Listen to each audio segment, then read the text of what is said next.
নমস্কার বন্ধুরা, দীপাস কিচেনে আপনাদের সবাইকে স্বাগত। আজ আমি খোকা ইলিশের সিম্পলভাবে ঝোল নিয়ে এসেছি। তার আগে আমি মাছগুলোকে নুন হলুদ মাখিয়ে নেব, নিয়ে এই মাছগুলোকে ভেজে নেব, সেটা আপনাদের দেখাচ্ছি। দেখুন, ভেজে নিচ্ছি।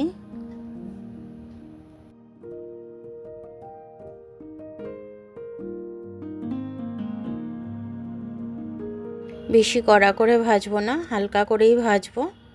আর বলে দিয়ে আমি লম্বা লম্বা করে বেগুন কেটে রেখে দিয়েছি, আমি কিছু কাঁচা লঙ্কা চিড়ে রেখে দিয়েছি। তো ওটা দিয়েই আমি এই মাছটা ঝোল করব। দেখুন, একটু কালো জিরা আমি ফোড়ন দিয়ে দিলাম। কালো জিরাটা আমি ভালো করে একটু ভেজে নেব, তারপরে বেগুনগুলো আমি ওর মধ্যে দিয়ে দেবো। স্বাদ অনুযায়ী নুন দিয়ে দেবো, দিয়ে আমি এটাকে ভেজে নেব।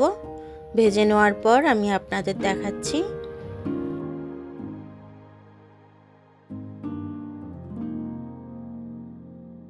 দেখুন, এই ফ্রাই প্যানে আমার বেগুনটা ধরছে না, সে কারণে আমি বড় কড়াতে ট্রান্সফার করে নেব। নিয়ে আমি ওটার মধ্যে সুন্দর করে বেগুনগুলো ভেজে নেব।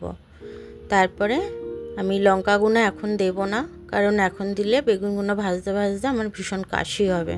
লঙ্কার ঝাঁজ আছে তো, ওই কারণে।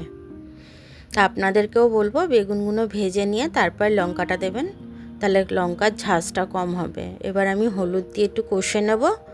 কষে নিয়ে আমি এবার জল দিয়ে দেবো। আগে থেকে আমি জলটা গরম করে রেখেছিলাম, যেই ফ্রাই প্যানে মাছটা ভেজেছিলাম সেই ফ্রাই প্যানেই আমি জলটা গরম করে রেখেছিলাম। তো সেই জলটাই আমি দিয়ে দিলাম। এবার আবার স্বাদ অনুযায়ী আবার নুন দিচ্ছি, জল দিয়েছি যেহেতু। তো এবার আমি এটা একটু ফুটতে দেবো, কিছুক্ষণ বাদে মাছটা দেব। দেখুন, আমার এটা ফুটে গেছে। এবার আমি মাছগুলো একটা একটা করে দিয়ে দেব। দিয়ে এবার আমি এটাকে আমি আরও ফুটতে দেব। ফুটতে দিয়ে একটু ঝোলটাও কমবে, বেগুনগুলো ভালো মতো সেদ্ধ হয়ে যাবে। তারপরে এটাকে আমি নামিয়ে নেব। দেখুন, আমার এটা হয়ে গেছে। আমি এবার এটাকে নামিয়ে নিয়েছি। তো আমার সিম্পল রান্না হয়ে গেল। খুব কম মশলা দিয়ে মাছটা রান্না হয়েছে, তাই মাছটার স্বাদটাও থাকবে আর খেতেও খুব ভালো লাগবে।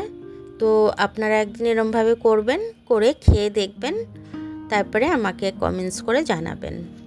আমার ভিডিওটা দেখার জন্য অনেক অনেক ধন্যবাদ। আমার ভিডিওটা যদি আপনাদের পছন্দ হয় তাহলে লাইক, সাবস্ক্রাইব, বেল আইকনটা টিপে দেবেন।